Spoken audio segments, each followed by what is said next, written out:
It's the story of Dhul Qarnayn. There's a figure, a mysterious figure named Dhul Qarnayn. The first observation about this person is that there is no real understanding of who he was. There are theories about who he was, but there is no conclusive evidence as to who this person was. And that raises the first question, why wouldn't the Quran just come out and say who he was? Why just give us this title and not tell us? Allah also mentions, the book also mentions that he traveled east, he traveled west, and he went between two mountain passes. And yet we don't know where this east was and where this west was and where these mountain passes were. And there are all kinds of theories about that, but none of them are conclusive. The point in the Quran, as a student of the Quran, I can tell you the purpose of the Quran is actually to almost emphasize the goal, the objective, and de-emphasize all the details. Like the Quran goes out of its way to take attention away from certain things. The human tendency is we want to know everything. So when we come across a story like this one, we get distracted with, well, who was he? Where was he? Where is this location? Where is this wall? Where is this, who are these people, etc., etc. But that's exactly the opposite of what is happening in the text. There's actually something counterintuitive happening. Don't worry about the details. Focus on what's being given to you instead of focusing on what's not being given to you. Now, in terms of what is being given to us, I find this to be one of the most interesting stories teaching us some things about leadership that pertain to Muslims, that pertain to non-Muslims, that pertain to leadership in general, wisdom about leadership in general. So I'm going to start sharing a few things from this story that we can take away and really think about, inshallah, together. The first of them is Allah says, آتَيْنَاهُ مِنْ كُلِّ شَيْءٍ سَبَبًا فَأَتْبَعَ سَبَبًا. God says he gave him all kinds of sabab. Sabab means a means to an end. Sabab actually in Old Arabic was also used for a rope.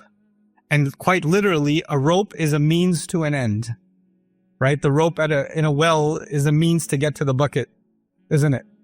So sabab refers to what you can call resources, because resources are a means to an end. So for our convenience purposes, we'll translate the word sabab as resources. So now God is saying that God gave him all kinds of resources. We'll learn about some of them soon. But then once you get resources, spiritually you would think when you've been given a lot of resources, then your goal should be to be grateful for the resources that you've been given. For instance, my health is a resource. My intelligence is a resource. My income is a resource. These are all gifts from God, and therefore I should just be grateful. The spiritual reaction to these gifts should be gratitude. But instead of highlighting gratitude, Allah highlights something else here. He says, فَأَتْبَعَ سَبَبًا. So he put those resources in use for more resources. So he actually followed the resources he was given to build even more resources or to put them to full use. In other words, if you want to think about this in modern terms, he had assets and he invested those assets. He had resources and he invested further those resources. That's what he was doing. Now, this sounds like it's almost materialistic. Don't you have enough? You should be grateful for what you have. Why are you doing any more than what you have? Why are you interested in growth? Why are you interested in building more and more and more and pursuing more resources? You find the answer to that elsewhere in the Quran, where Allah says about Dawood, there's few people in the Quran that are extremely wealthy and powerful, right? So there are figures in the Quran that are very poor and powerless. And there are figures in the Quran that are very wealthy and powerful, and Dawood is one of them. Wealthy and powerful. He has kingdom, vast kingdom.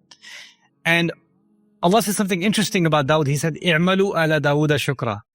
Do gratitude. Instead of saying be grateful, he said do gratitude. What that means is the power, the wealth, the resources that he was given, the influence that he was given, when he was using that influence to create more positive change, to do more, he was actually doing an act of gratitude. Now let's step back before we go any further in the story. The principle here is that I have been given certain talents in life. I've been given certain opportunities in life. I've been given certain pathways in life that have been made open for me. If I am to make the most of them, think of each one of those opportunities, those resources as an investment, and I make the most of them to do more good for myself and to do more good for others around me, then I'm actually doing an act of gratitude. If you have a brilliant mind and you're not putting it to use, you're ungrateful. If you have incredible, business acumen and you're not putting that to use, you're being ungrateful. Gratitude is actually about maximizing what I have and really putting it to work. Even if in the world of business and material resources, as is the case of Dhul Qarnayn, we're not just talking about giving charity. He's interested in just going out there. Now, so what do we find? فَأَتْبَعَ سَبَبًا حَتَّى إِذَا بَلَغَ actually, even before that, Maghrib al-Shams. So he reaches the west. And when he gets there, he finds that there's a people here. And when he meets these people, قُلْ لَا يَا ذَا الْقَرْنَيْنِ إِمَّا أَن تُعَذِّبْ وَإِمَّا أَن تَتَّخِذَ فِيهِمْ حُسْنًا. He meets these people, he's never met them before. He's in a new civilization. He's going somewhere he's never gone. In other words, he doesn't know if he's going to find wealth. He doesn't know if he's going to find death.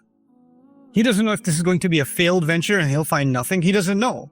He's just going out there. What we do learn about this person is he actually has a kingdom. We do learn that. He's a king. And a king has defined borders, doesn't he? But the Quran is clearly saying he left his borders. He left. He went somewhere else. In pursuit of, and the Quran also tells us, in pursuit of what? In pursuit of resources. In pursuit of more resources. And then when he goes out there, he meets these new people. And now they're he's engaging with them. Some of them come to him and they see obviously that he's a king and they're trying to impress him. And obviously the people who try to impress him first, probably politicians. So they go and they try to put in a good word to see if they can get some favor. And he issues a policy. It's a pretty amazing policy. He says, أَمَّا مَنْ ظَلَمَ فَسَوْفَ نُعَذِّبُهُ وَأَمَّا مَنْ آمَنَ وَعَمِلَ صَالِحًا فَلَهُ جَزَاءً الْحُسْنَى وَسَنَقُولُ لَهُ مِنْ أَمْرِنَا يُسْرًا. He says, okay, so I've come here. I'm claiming this territory. And it doesn't matter how much you impress me with your speech, whoever does wrong will be punishable. So it's not your words that are going to get you out of trouble. If you're doing something wrong, there will be consequences. And whoever does good, they're not doing good. And he doesn't say, whoever does good, I will reward them. He didn't say that. Because you would expect the opposite, right? If you do wrong, I'll punish you. If you do right, I'll reward you. He doesn't say that. He said, whoever does wrong will be punished. And whoever does right, well, God will reward them. It's not me. God's going to reward. And I'll make things easy for them. It's interesting. It's a very interesting contrast. What are we learning from that? A leader identifies people that are creating problems, right? And he deals with them. He executes. He addresses the problem issue. He doesn't let that just go. Sometimes the people that are creating problems are people of high rank. Sometimes people that are creating problems are, they're creating problems for someone else, not for you. So you say to yourself, well, so long as it's not my problem, it's not a problem, right? It seems somebody else's headache. But they're not creating a problem for him. They're creating problems for others. And he's saying, if I see you harming anybody else, you're going to have to deal with me. That's leadership. He's protecting people now because they're under his care. But on the other side, if people are doing the right thing, he doesn't want to reward them. Why not? Because he thinks that doing the right thing should be done for the right reasons. And if people start doing the right things to impress me, their intentions are going to get corrupt. Now their moral compass is twisted. Now doing the right thing is actually just an investment for their own personal benefit. No, no, no. If you do the right thing, if you have faith and do the right thing, then God will reward you. And if you are doing the right thing, here's the interesting thing. وَسَنَقُولُ لَهُ مِنْ أَمْرِنَا يُسْرًا. We're going to say, from our decision point of view, we'll say easy things to them. What does that mean? I'll open the pathway for you to do more good. Now, what does that mean for you and me? It means if I'm a leader and I know somebody's doing good work, and then they come up to me and they say, I have this idea. I think it can really benefit the company. It can really benefit the team. It can really benefit this project. And I know this person's doing good work. Then I say, I'm going to let you try it. Let's give it a shot. Maybe it'll work. Maybe it'll fail. But you know what? The fact that you are sincerely doing good work allows you enough merit that this is worth a shot. Now, the problem is, I was saying this informally before this gathering.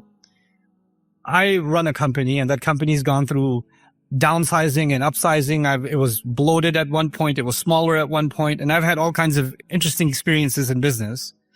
And one of the business challenges in any organization that gets big is that it becomes less flexible. It has multiple departments. Every department has its own group.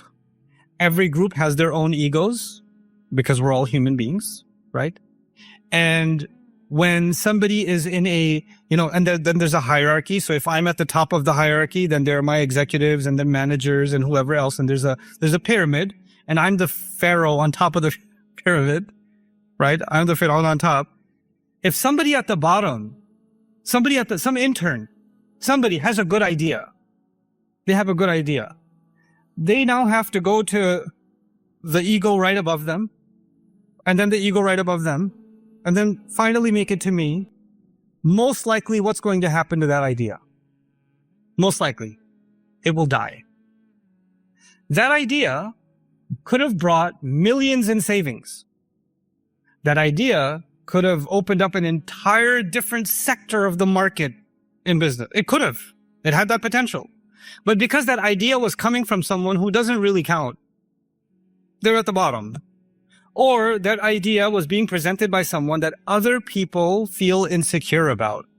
Because when somebody starts working really hard, they start making other people that are not working hard look bad. Right? And when someone has a lot of ideas and a lot of enthusiasm in the same department as somebody else who just likes to come and sit down and then make sure their pens are in color order and their notebooks are aligned properly, and then they go, time for my morning latte. They have this routine, they have their process, right? And when someone comes along and says, new idea, oh my God, this is so exciting. Can you just breathe a second? Let me just have my morning routine finished, because you're causing me a little bit of anxiety. I think the other employees are getting a little anxious around you. If you could just calm down a little bit, because the rest of us are worried. Nobody else is worried. You're just comfortable being lazy. And now you're insecure about someone who's not being lazy. And so the one who actually has energy and enthusiasm is being quietly, directly, sometimes indirectly being encouraged to not be so active, to not have that many. Nobody really needs to hear your ideas, okay? I graduated from this university. I have a master's degree. I have 20 years of experience. And believe me, that's not a good idea. No, I don't believe you. I don't believe you. The reason you're saying that is because you're scared that new ideas can come and take hold. And if new ideas take hold, change might come. And human beings, sometimes they're not interested in growth. They're not interested in exploring new territory to use the resources to their maximum ability. Sometimes human beings just want things to stay exactly the same, because you're comfortable with familiar. The familiar is comfortable. The new is uncomfortable. What is leadership? Leadership is, I'm going to explore new territory. What else is leadership? I'm going to find people that are trying to do good things, and I'm going to make their pathway easy for them. So that what I'm doing at the top, I'm also allowing that to happen at the bottom. I'm creating that avenue. And of course, that is trial and error. Most new ideas fail. That's a reality. That's the reality of new ideas. Most of them fail.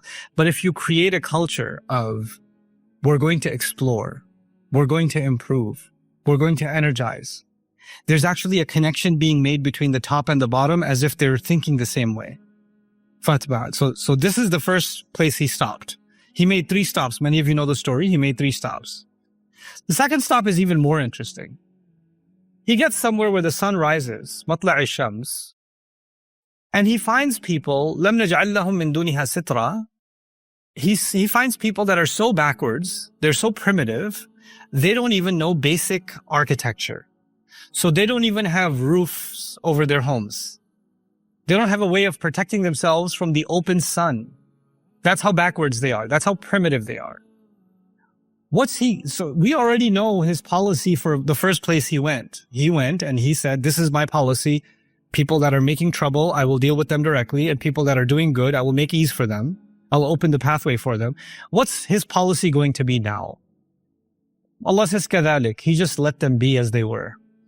He left them alone. These people were so behind that right now, there's no point giving them any instructions. They don't even understand the basic instructions of how to save themselves from the blazing sun. Some projects are failed before they even begin. You should learn to cut your losses and move on. كذلك. He let it go. He didn't say, no, I'm going to bring civilization to these people. I'm going to first teach them how to speak properly. Then I'm going to teach them how to build. Then I'm going to do this. Then I'm going to do No. Maybe I'll come back in 20 years. Maybe they've advanced. This is too much. This is too much of a learning curve for these people. I don't have the resources to bring them that far up. I know my limits. I'm not here to save the world. I know what I can do and I know what I cannot do. These people, beyond my scope of ability. Incredible lesson in leadership, isn't it? I know what is beyond my ability. I know what is a hopeless cause. It's okay. I don't have to destroy resources, time, and energy working on something because I have too much of an ego to think I can change everything everywhere. I can't. I don't have that ability. So I'm just going to let this one go. I'm going to not push. كذلك. وقد أحطنا بما لديه خبرا. Okay, that's 2 stops, and there's a final stop. He goes to this third place. What was amazing about this third place is he meets people. كادوا لا يكادون يفقهون قوله. He meets people that almost couldn't understand a single word he was saying, which means he could barely understand a single word they're saying. Which means he went to a place of a completely different culture, a completely different language, a completely different civilization from his own. And because we already know he travels outside his own local area, right? And wherever he goes, he builds more resources. So within his resources are people from different cultures and different backgrounds. There's a diversity in his team of different languages and different backgrounds. So somehow, as you travel the world, languages, they connect with each other, right? So there's lots of Arabic words in Bahasa Melayu, for example, right? Because languages travel. And there's probably lots of, I would imagine some Sanskrit is connected in some way. Probably some of the East Asian languages are connected to Bahasa also in some way or the other. There's some common vocabulary, not all, but some, 10% here, 5% there, 5%. I found out, because I was recently learning Farsi, I was learning Persian, and I found out that a lot of Punjabi has Persian in it. So I was like, how did Punjabi get Persian in it? Oh, because a lot of Punjabis traveled to Afghanistan several centuries ago, and there was a lot of trade exchange between India and Afghanistan, and so a lot of language exchange happened then. Cool. The reason I'm saying all of this to you is Dhul Qarnayn goes to this place. Almost none of the words are understandable, but some words are common to his language. Some words are common to some of the other people in his team because he's got an international team, right? So they're starting to make sense of what these people are saying. Finally, they're able to make communication happen.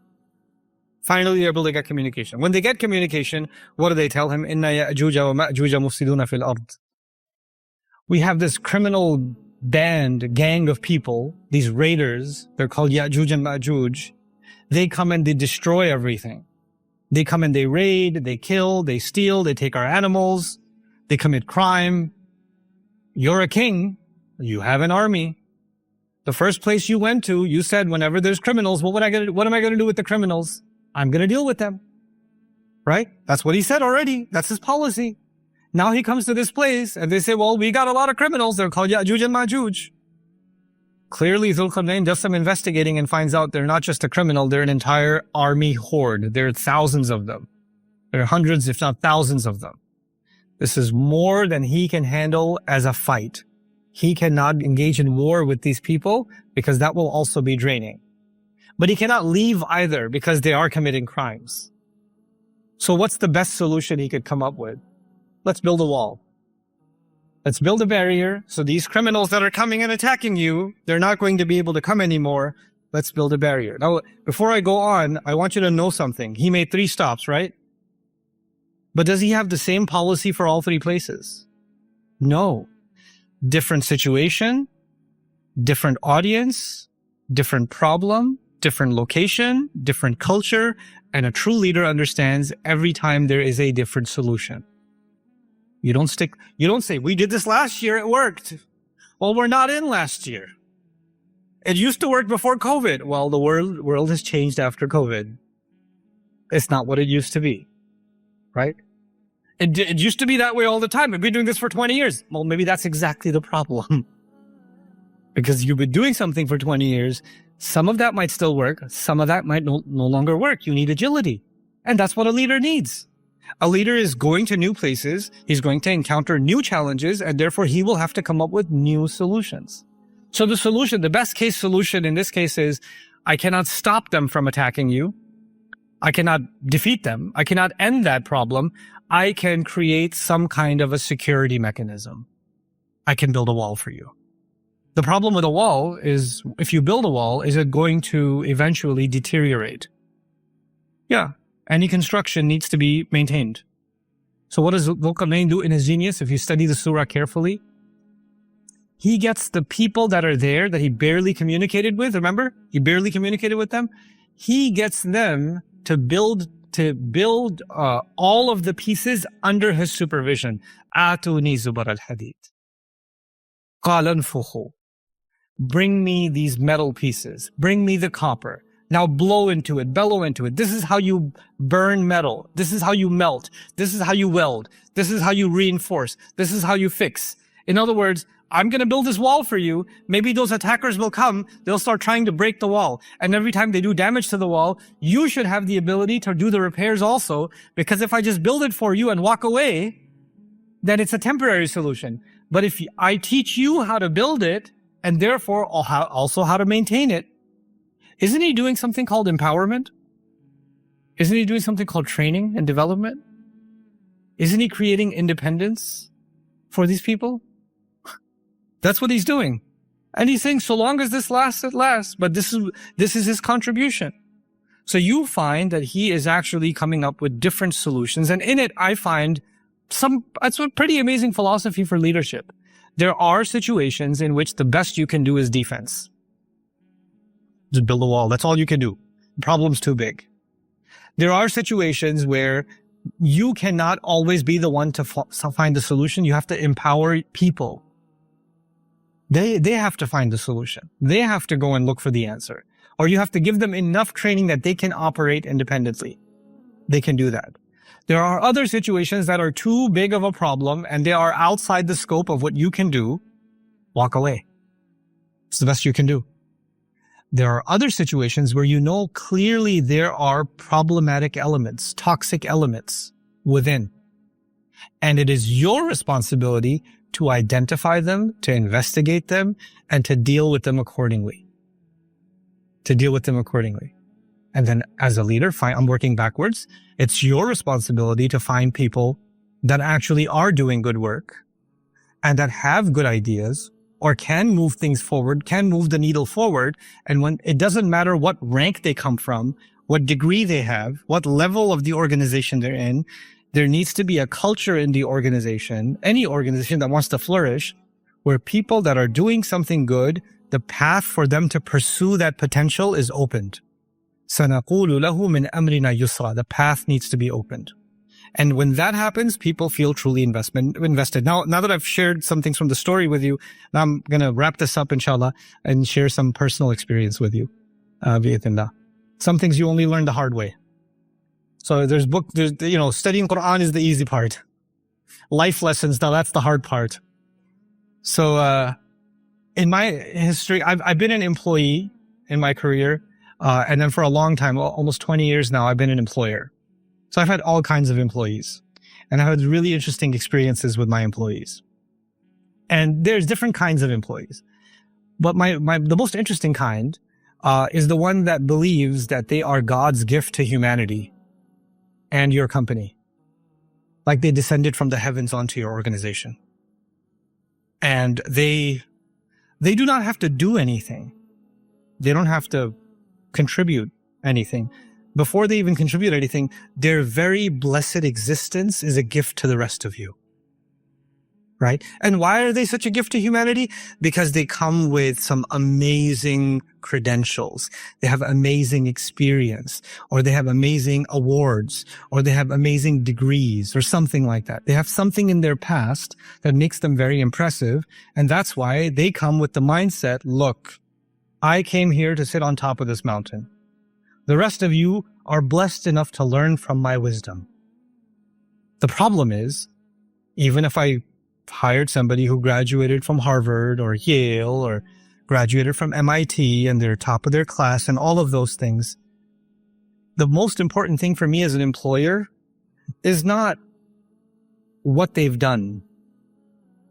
Because I think most interviews are ridiculous. Where did you graduate from? What's your work experience? What did you do in the past? I don't care. You know what my first question is? What are you going to do? How are you going to do it? Why do you want to work here? Do you want to, what's your ultimate objective? If they say, I want to bring my past experience to benefit this organization, in my head, the interview is already over. No, because you're thinking you're coming to benefit. I, as the head of my organization, am constantly learning. I need people with me that have the mindset they're constantly pursuing, constantly learning, constantly adapting, constantly pushing forward, growing. They're not there to get settled in a certain rank, in a certain position. They're not there to teach everybody else. They are there to learn first, learn and absorb first, and then grow. Grow themselves, help other people around them grow. Growth is key. Growth is key. Adaptation is key. Flexibility is key. And so the most amazing team members I've ever had are people that are just eager to learn. Even though they're extremely learned people, they're eager, constantly eager to learn. They'll never miss an opportunity to learn. They're not going to say, I already know this. I already did this. Or this is not how we did things in my old company. Who cares about your old company? You're not there anymore. So why should it matter? So what I'm trying to get at is, how do I even begin to inspire that culture in my team? And I'm not a good leader. I could tell you that. I'm honest confession. I'm the ideas guy. I'm not the leadership guy. But at least culturally, something that I can do for my team is I can demonstrate by example. So what I do in my work, I challenge my team members to find if any of them is more serious about learning and growing than I am. I'm at a point now in my career where if I stopped learning, if I just stopped learning and I just turned a mic on and started talking, I would still have an audience. Nobody would know the difference. I could do that. But I wouldn't be satisfied because I'm no longer growing. I need to grow. I need to invest in myself. I need to learn new things. I need to expand my horizons. And when they see me do that, doesn't matter what department they come from, they want to do that. They want to grow themselves because there's a culture being built of growth, of expansion, of creativity. The other thing I like to do, it doesn't always work, is that people say this sometimes in meetings. You can come to me and tell me anything. Please, I have an open door policy. And then you go to them and you say, sir, you said you have an open door policy. I'd like to send me an email. Doesn't sound like a very open door policy. Or you try to explain the problem and say, actually, you don't understand. Let me explain to you why your problem isn't even a problem and you're the problem. So on the one hand, you're saying open door policy, but actually the moment somebody walks into that door, they walk into a blender and they come out juice. That's not really an open door policy. An open door policy means hey, I need to talk to you about something. Okay, talk to me. Talk to me. Level with me. I respect, in my entire organization, I respect people who can speak to me directly, speak to me frankly, not disrespectfully, but frankly, and leave the rank at the door. They're not talking to me as the CEO. They're talking to me as someone equally concerned about the organization. So they're just bringing up their concern. And they don't have to have some kind of, oh my God, it's the start, I have to. No. We're just having a conversation. The conversation isn't about my ego. It's not about respect. It's about the work. And here's what's working and here's what's not working. I want to create the culture where those conversations can happen without anybody's ego being hurt, without anybody feeling bad.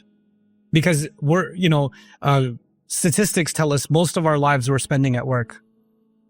Either we're sleeping or working, right? And then whatever little energy we have left, we get for ourselves and our families and other things. But a huge chunk of our lives is exhausted in work, which means work is not just work, it's also our life. That life has to be meaningful. That life has to be productive. That life has to be, nurturing. And so, we have to build that. And last thing I'll say about, I kept saying good ideas. I'll just mention the example we were talking about in the private meeting. Sometimes you have, let's just say, I'm being hypothetical. Let's say you have 4 departments. Yeah? And 3 of those departments are very big. And one of those departments is tiny. And somehow the 3 big departments are not they're not productive. They're not doing what they should. They've been there a long time and they accomplished a lot in the past, but now they've slowed down and things aren't going as well, or they're stalling, right? And then you have this little tiny department, the extra department, the department, they get the office next to the bathroom, that department. And somehow they did something that showed a lot of growth potential. It showed some growth. Now you're like, if you're a good leader and you see something has potential, what do? You say, let's inject some fuel into this small department. Let's see how far we can take this. Let's see if we can grow this. Because growth can come from unexpected ways. COVID taught us that, right? It can come in unexpected ways. Okay. So now you decide to put some time, energy, resources, attention, investment into the smallest department. You tell me, take a guess. Who starts getting nervous when you invest in the small department? The 3 big departments. What are you doing? That's a waste of resources. You know how small they are? I've been here for 20 years. We've been doing this way for a long time. You know what happens? Sometimes the biggest obstacle to growth are people who want to keep things from growing without realizing that all 4 departments, that's like saying this hand is